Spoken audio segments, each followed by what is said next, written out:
नमस्कार प्रेक्षक हो, तुमचं आपल्या ह्या कार्यक्रमामध्ये हार्दिक स्वागत आहे. आज आपल्यासोबत ॲडव्होकेट नितीन चव्हाण सर हे जोडलेले आहेत, जे गेल्या 30 वर्षापासून आपल्या वकिली व्यवसायात कार्यरत आहेत.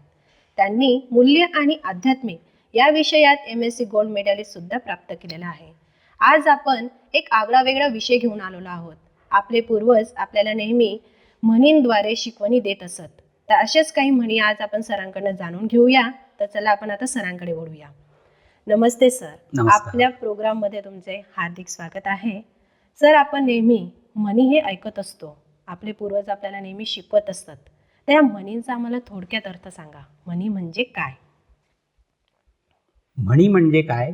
जेव्हा आता शास्त्रांमध्ये पण जे उल्लेख असतो, वाक्प्रचार जे असतात ना, त्याचा शॉर्टकटमध्ये काही म्हणींद्वारा एखाद्याला काही ऐकवायचं असेल तर ते त्याच्यासाठी म्हण वापरली जाते. म्हणून म्हण म्हणजे काय, त्याचं काही खूप मोठं एक्सप्लेन नाही करता येणार आपल्याला.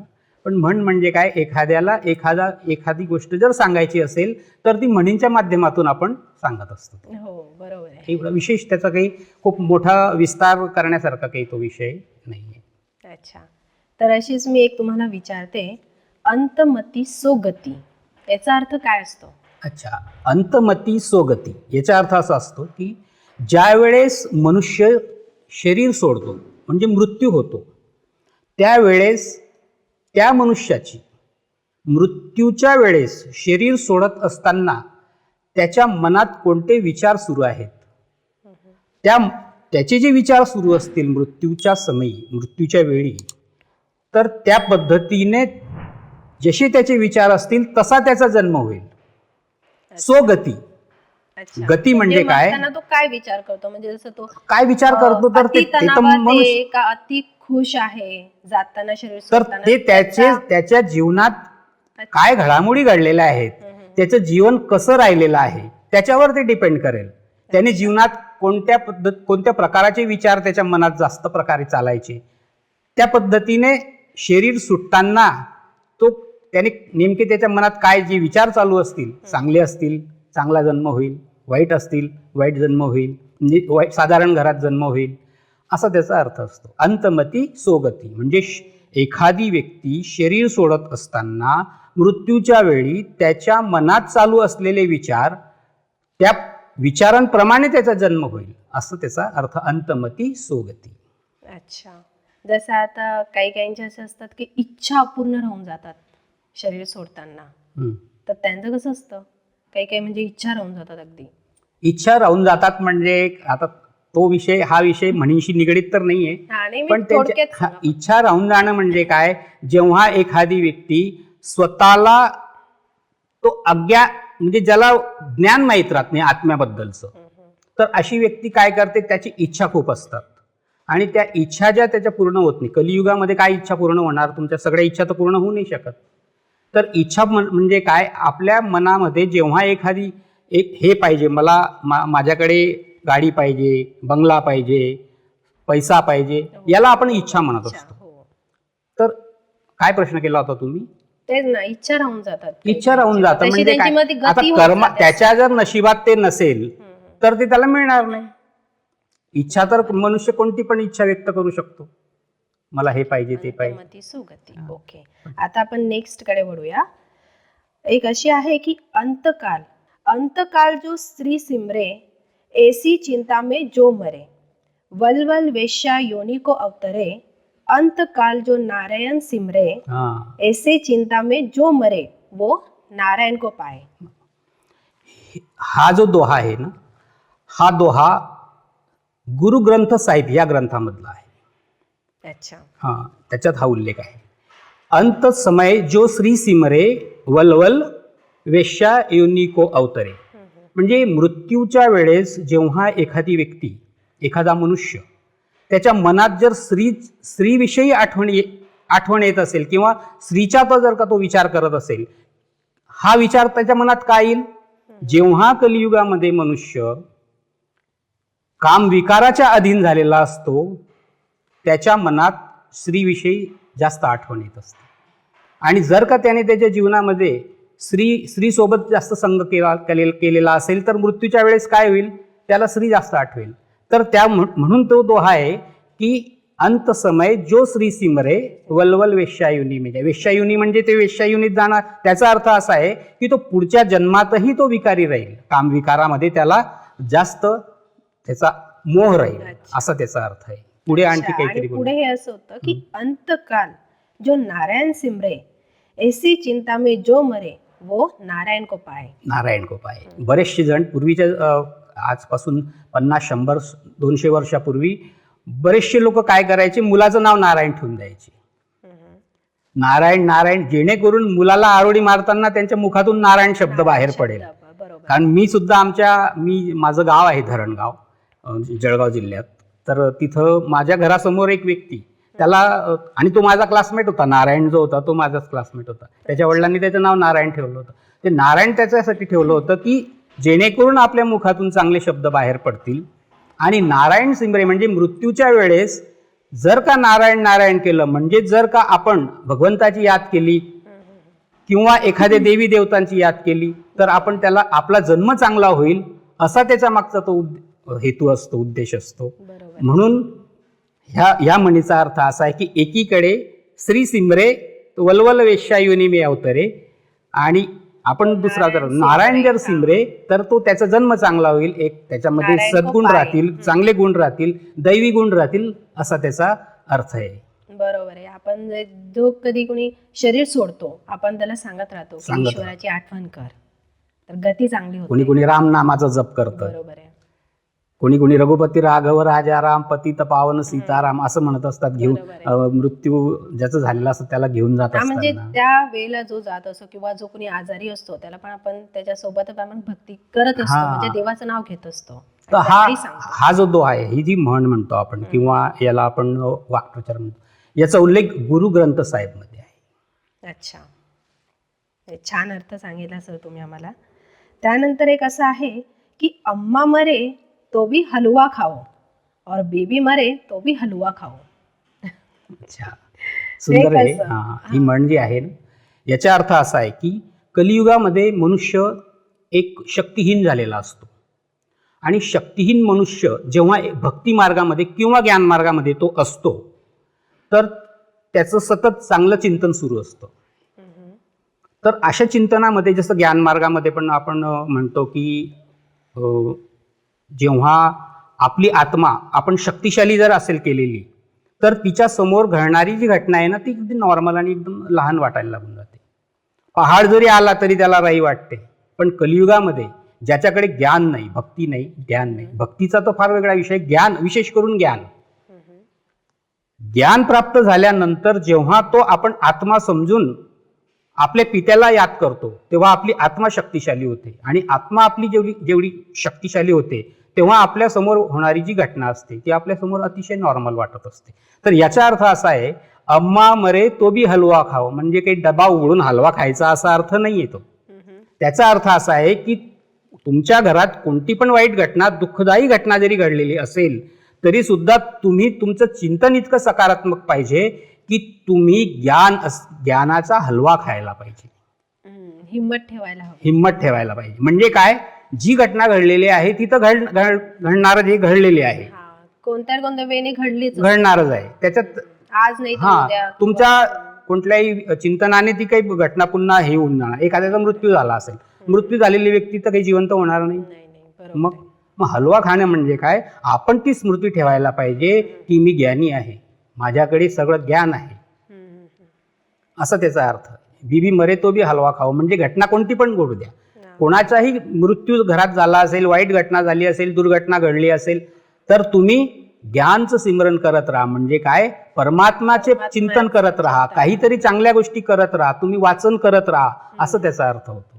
त्यातून आपण खूप इझी वेने बाहेर निघू शकतो. इझी वेने बाहेर निघतो, म्हणजे आपल्यावर होणारा जो परिणाम असतो तो अतिशय एकदम 100% जो होणारा परिणाम असतो तो आपण 10%वर घेऊन येतो. बरोबर. आणि त्या 10%ला हँडल करणं कारण परिस्थिती अशी असते की त्यात आपण खूप खचतो, खूपच जास्त. तर त्या अर्थाने ती म्हण आहे की अम्मा मरे तो भी हलवा खाना और बीवी मरे तो भी हलवा. हलवा म्हणजे ज्ञान. Okay sir. मग एक पुढची अशी की अल्लिफ को अल्लाह मिला बे को मिली झूठी बादशाही, आई तार अलिफ को हुआ रेल का राही. मी ज्ञानमार्गात गेल्या 11 वर्षापासून जुळलेलो आहे. अच्छा. मी माझं जसं प्रजापिता ब्रह्माकुमारी ईश्वरीय विश्वविद्यालयामध्ये मी रेग्युलर स्टुडंट आहे. तिथं पण परमात्म्याचे जे महावाक्य आहेत त्या महावाक्यांमध्ये पण ही म्हण मी ऐकलेली आहे. अच्छा. तर अल्लिफ को अल्लाह मिला, बे को मिली झूठी बादशाही, आई तार अल्लिफ को हुआ रेल का राही. आता त्याच्यात काही ॲडिशनल केलेलं आहे. प्रजापिता ब्रह्माकुमारीचं असल्यामुळे त्यांनी त्याच्यात काही ॲडिशन केलेलं. ज्या घटना त्या संस्थेमध्ये सत्संगमध्ये घडल्या त्या बाबतीत त्यांनी ते ॲडिशनल 1-2 ओळ तिथं ॲड केलेली आहे. अच्छा. तर अल्लिफ को अल्लाह मिला म्हणजे ब्रह्मा को शिव मिला. तर ही कहावत जे ही प्रजापिता ब्रह्माकुमारीजमध्ये कशी म्हटली जाते की प्रजापिता ब्रह्माकुमारीजमध्ये स्वयं परमात्म्याने जे अवतरण केलं होतं तर ते अवतरण करताना परमात्म्याला शरीर नसल्यामुळे परमात्म्याने काय केलं, एक मनुष्यतनाचा वापर केला, यूज केलं. अच्छा. आधार तर घेतला. त्यासाठी ही पण एक म्हण मी तिथं पण ऐकलेली आहे. प्रजापिता ब्रह्माकुमारी ईश्वरीय विश्वविद्यालय जिथं आम्ही जातो तर तिथं ही म्हण अशी लागू होते, अल्लिफ को अल्लाह मिला, बे को मिली झूठी बादशाही. म्हणजे ब्रह्मा को शिव मिला. आता ब्रह्मा म्हणजे कोण? परमात्म्याने त्या सत्संगमध्ये असं सांगितलं जातं की ब्रह्मा म्हणजे कोण, तर एक साधारण मनुष्याच्या तनामध्ये जेव्हा स्वयं परमात्मा प्रवेश करतात तेव्हा परमात्मा त्या व्यक्तीचं नाव ब्रह्मा ठेवतो. अच्छा. तर अल्लिफ को अल्लाह मिला, तर त्या ब्रह्माला म्हणजे त्या साधारण मनुष्याला जे नाव त्यांचं दादा लेखराज आहे त्या सत्संगचे विषय करतोय मी. तर तिथं त्यांचं जे नाव आहे ते दादा लेखराज आहे, शरीराचं नाव, पण त्यांना परमात्म्याने ब्रह्मा म्हटलं. तो अल्लिफ को अल्लाह मिला, तो त्यांचं जे नाव होतं दादा लेखराज को भगवान मिला म्हणजे ब्रह्मा को शिव मिला, बे को मिली झूठी बादशाही. बे म्हणजे एक तिथं एक घटना घडली होती त्यांच्यासोबत. त्यांचे एक पार्टनर होते ते ज्या सत्संगमध्ये त्या सत्संगमध्ये जे ब्रह्मा म्हणून ज्यांना ओळखलं जातं त्यांचा एक व्यवसाय होता आणि त्या व्यवसायामध्ये त्यांचा एक पार्टनर होता. हिऱ्यांचा व्यापार होता त्यांचा. तर त्यांचा एक व्यवसायामध्ये पार्टनरचं नाव होतं. त्या पार्टनरच्या नावाला तो उल्लेख केलेला आहे, बे को मिली झूठी बादशाही.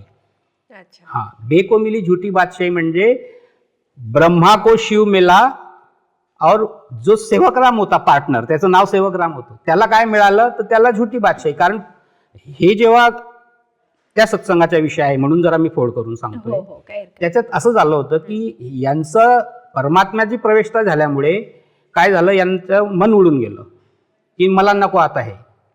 तर त्यांनी त्यांच्या पार्टनरला सांगितलं की मला ह्या गोष्टीपासून मला दूर व्हायचंय, आपला हिशोब करून ईश्वराच्या आराधनेमध्ये त्यांना पुढचं उरलेलं आयुष्य घालवायचं होतं.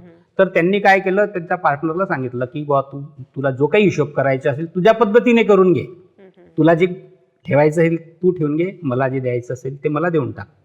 अच्छा. आणि म्हणून त्याच्यात मग ती म्हण आहे की अल्लिफ को अल्लाह मिला, बे को मिली झूठी बादशाही. त्याने पैसा ठेवून घेतला आणि यांना काही हिरे वगैरे देऊन टाकले. आई तार अल्लिफ को हुआ रेल का राही. तर हे जे ब्रह्मा बाबा होते हे यांना ज्यावेळेस वाराणसीला असताना यांना काही साक्षात्कार झाले, महाविनाशाचा साक्षात्कार झाला आणि त्यांचं मन उडून गेलं आणि त्यामुळे आई तार अल्लिफ को हुआ रेल का राही यांना एक त्यावेळेस पूर्वीच्या काळात बघा पोस्ट ऑफिसमधून एक तार यायची, आपण म्हणायचो तार आली तार आली. तर टपाल असतं म्हणजे टपाल पेटी असते ना, तार म्हटलं जायचं त्याला. आई तार अल्लिफ को. तर एक मेसेज आला ब्रह्माबाबांना, त्यांची काका वारले होते. अच्छा. तर ते काका वारले होते तर त्यांना तार आली होती आणि म्हणून ती आई तार अल्लिफ को हुआ रेल का राही. ते रेल्वेत बसले आणि घरी गेले काकांच्या अंतिम संस्कारासाठी. तर ही जी कहावत आहे ना, ही प्रजापिता ब्रह्माकुमारी ईश्वरीय विश्वविद्यालयामध्ये जे आम्ही ऐकलेली आहे तिथं ह्या पद्धतीने ही कहावत म्हणतात, ते म्हण सांगितली जाते, असा त्याचा अर्थ आहे. अलिफ को मिला अल्लाह. आता परमात्माच्या ते आराधना जुळले तर ती कशी अविनाशी प्राप्ती. बे को मिली झूठी बादशाही म्हणजे त्यांच्या पार्टनरला जी बादशाही मिली ती आज आहे उद्या राहते नाही राहत. आणि ते झालंच तसं की स्वयं परमात्म्याने यांचा वापर करून आज विश्व कल्याणचं कार्य सुरू आहे यांच्या माध्यमातून म्हणजे ज्याला प्रजापिता ब्रह्माकुमारी ईश्वरीय विश्वविद्यालयाच्या माध्यमातून संपूर्ण जगात ते कार्य सुरू आहे. त्यांच्या माध्यमाने तुम्ही पण परमात्माशी संपर्क साधताय, तुम्हाला परमात्म्याचं हो नॉलेज हो मिळालं हो असं. आम्ही 11 वर्षापासून ते ज्ञान आम्हाला मिळालं, आम्ही ते घेतलं आणि आम्ही त्या सत्संगमध्ये रेग्युलर जातो. त्या सत्संगामध्ये जे महावाक्य ऐकवले जातात ना त्याला मुरली असं म्हणत असतात. अच्छा, हम्म. ओके. आता आपण पुढच्याकडे वळूया नेक्स्टला. कम खर्च बाला नशीन, हम्म, हम्म. तर याचा कम काय खर्च. अर्थ याचा सांगा? अर्थ म्हणजे जास्त काही खूप विस्तार मधला खूप मोठा अर्थ नाही त्याचा. हम्म. कम खर्च बाला नशीन म्हणजे कमी खर्चात तुम्ही चांगलं काम कसं करू शकतात. हम्म. कारण एखादी गोष्ट आहे, आपण आपल्या स्वतःसाठी कपडे घ्यायला गेलेले आहेत. हम्म. एक्झाम्पल देऊ शकतो आपण. हा, कपडे 10,000चे पण येऊ शकतात, 5,000चे पण येऊ शकतात बरोबर आणि 1,000 रुपयाचा पण ड्रेस येत असतो. बरोबर आहे. आपण जर 1,000 रुपयाचा ड्रेस जर घेतला तर 9,000 रुपये आपल्या खिशात राहतील, जर का 10,000 असतील तर. हम्म. तर गरज नसेल तर तुम्ही अनावश्यक खर्च तो करू नका. त्याचा अर्थ असा आहे की खर्च कमी करा, कम खर्च बाला नशील. त्याचा अर्थ तो असतो की तुम्ही अननेसेसरी म्हणजे अनावश्यक खर्च टाळा आणि जेवढं आवश्यक आहे तेवढाच खर्च करा, असं त्याचा बरोबर अर्थ आहे. बाकी अजून काही जास्त विस्तार नाही. बरोबर आहे. काही लोक कसे करतात, मला हे हवं ते हवं, आणि ते पडलेली राहते ती वस्तू घरी, यूज पण नाही होत, यूज पण नाही होत, उगीचच व्यर्थ खर्च झाला व्यर्थ तो. खर्च झाला. म्हणून त्याला म्हणतात म्हणून कम कम खर्च खर्च बाला बाला नशीन. ओके. नेक्स्ट असं की आप मुळे मर गई दुनिया. हम्म, हम्म. जेव्हा मनुष्य जीवनामध्ये त्याच्या सगळ्या इच्छांचा त्याग तो करून टाकतो, इच्छा त्याची काहीच नाही, मला काहीच नको, अच्छा, तेव्हा तो एक जितेजी मेल्यासारखा असतो. म्हणजे जिवंत आहे पण माझी काही इच्छाच नाही, खूप उच्च स्थिती आहे. ज्या मनुष्याची अशी स्थिती असेल त्याची स्थिती खूप कलियुगामध्ये सध्याच्या परिस्थितीमध्ये तो खूप उच्च लेवलवर उच्च स्थिती आहे त्याची, खूप चांगली स्थिती आहे, मानसिक स्थिती, असं त्याचा अर्थ निघत असतो. अच्छा. तर काय म्हटलं ते, आप मुळे मर गई दुनिया. जेव्हा आपण सगळ्या इच्छा आपल्या संपतात तेव्हा आपली कोणती पण इच्छा म्हणजे काहीही मला नको, मला भगवंताची आराधनामध्ये मला खूप छान वाटतंय, आनंद मिळतोय, तर मला नको दुसरं काहीच, असं त्याचा अर्थ असतो. आप में मर गई दुनिया म्हणजे तुम्ही स्वतः जिवंत आहेत पण मेल्यासारखं जेव्हा तुम्ही राहाल तर तुम्हाला ह्या दुनियेमध्ये दुःख कोणी देऊ नाही शकत. म्हणजे इच्छा नसली तर तो व्यक्ती खुश पण राहतो. जिथं खुश इच्छा तर मग ती वस्तू नाही मिळाली तर मग दुःख दुःख. आणि ह्या शेवटच्या कलियुगाच्या या पूर्ण शेवटचे 200-300 वर्ष जे असतात हे खूप दुःखदायी असतात. आणि अशा आपल्या खूप खूप इच्छा वाढून जातात. आज आपण काय बघतोय, बाहेर आपण जेव्हा बघतोय तर अनेक लोकांना असं होऊन जातं की अरे माझ्याकडे, याच्याकडे, जवळच्या व्यक्तीकडे, माझ्या शेजाऱ्याकडे, माझ्या मित्राकडे हे आहे ते आहे ते आहे, माझ्याकडे काहीच नाही. असं का होतं? इच्छा. त्याच्याकडे ते आहे, त्याने केलेल्या कर्मानुसार त्याला ते मिळालेलं आहे. तुम्ही काहीतरी चुकीचे कर्म करून ठेवलेले आहेत की ते तुम्ही आज कंगाल होऊन गेले, खाली झालेले, काही नाही तुमच्याकडे. बरोबर आहे ना. इच्छा होतं, स्वार्थ प्राप्त, स्वार्थ वाटतं. तर तुम्हाला ही इच्छाच का होते? इथं इच्छा होणं म्हणजेच तुमचे चुकीचे कर्म तुम्ही करून आलेले आहेत. तेच ना, समोरच्याकडे आहे तर माझ्याकडे पण हवं, माझ्याकडे पण पाहिजे, याच्याकडे गाडी आहे माझ्याकडे गाडी नाही. ईर्ष्या आणि ईर्ष्या निर्माण होणार. ईर्ष्या म्हणजे काय? ईर्ष्या निर्माण झाली म्हणजे दुःख, आणि दुःख असेल तर तिथं कसा तुम्ही ईश्वरीय आनंद घेणार? माझ्याकडे काय ते नाही बघत. आणि आज कलियुगात आणखी एक समस्या असते सगळ्यात मोठी, कंपॅरिझन, ज्याला आपण तुलना म्हणतो. तुलना करणारी व्यक्ती जी असते, मी बघितलेलं आहे माझ्या जीवनामध्ये, अनेक तुलना करणाऱ्या, प्रत्येक कुठलाही विषय त्या व्यक्ती समोर जर आला ना तर त्या एक व्यक्ती मी बघितलेली, फिमेल, महिला, तर त्यांनी एवढंच काम केलं आयुष्यात की मला कुठला पण विषय असेल तर तुलना करणे. तर तुलना करणारी व्यक्ती तर ईर्ष्या करणाऱ्यापेक्षा पण अजून जास्त मनावर परिणाम होतो आणि तो मानसिक आजार त्याला लावून घेत असतो. कठीण बाब आहे, खूप कठीण. तुलना खरंच करायलाच नको. कारण तो त्याच्या शैक्षणिकने, विचारांनी तो पुढे मागे असणारच आहे. पण आपण त्याच्यासोबत कसं काय तुलना करू? म्हणून आपण एक विषय घेतला होता संस्कारांच्या प्रकारामध्ये, विल पॉवरने जे संस्कार क्रिएट करतो. हा. तर तुम्ही स्वतः कमीत कमी असे काही संस्कार तुम्ही क्रिएट करू शकतात, निर्माण करू शकतात इच्छाशक्तीनुसार, की तुम्हाला कळतंय हे वाईट आहे, ते वाईट तुम्ही सोडायला काही हरकत नाही. परंतु मनुष्य ते करत नाही आणि म्हणून तो दुःखापासून सुटत नाही. हे मुख्य कारण आहे. परिवर्तन घडून आणायला पाहिजे आपण आपल्यामध्ये. म्हणून आप मुळे मर गई दुनिया. इच्छाच ठेवायला नको. परंतु कलियुगामध्ये हे खूप मानवासमोर मोठं चॅलेंज आहे. बरोबर आहे. ते म्हणतात की दुनियाच्या हिशोबाने चालावं लागेल. दुनियेमध्ये हे गाडी आहे, बंगला आहे, सगळं आहे, सोनं आहे, डायमंड आहे, हिरा आहे, घरात पैसे भरलेले आहेत. पण कलियुगामध्ये सुख, शांती आणि आनंद दिसणार नाही त्यांच्या मनावर. रात्री श्रीमंत लोक रात्री गोळ्या घेतात तेव्हा ते झोपतात. बरोबर आहे. हे काय आहे? कारण काय? तणाव, इच्छा खूप, हेच त्याचे कारण ना. ठीक आहे सर. नेक्स्ट असं की कह का चोर सो लख का चोर. कख का चोर सो लख का चोर ही म्हण अतिशय लहान आहे. त्याचा खूप विस्तार, जास्त मोठा विस्तार नाहीये. चोरी करणं ती 1 रुपयाची असेल किंवा लाख रुपयाची असेल किंवा करोडची असेल, चोरी ही चोरी असते अशी याचा तो अर्थ आहे, त्या म्हणीचा जो अर्थ आहे. तुम्ही चोरी केली असेल, ती लाख रुपयाची असेल, करोडची असेल किंवा 1 रुपयाची असेल, किंवा एखादी एक वस्तू तुम्ही घेतली असेल कोणाला न विचारता, त्याला पण चोरी म्हणते. तसा तो अर्थ आहे. बाकी त्या म्हणीचा तर आपल्याला सेमच लागेल.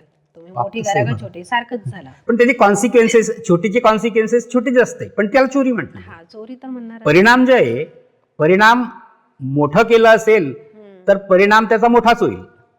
लहान केलं असेल तर परिणाम लहानच होईल, पण दुःख जरूर होणार.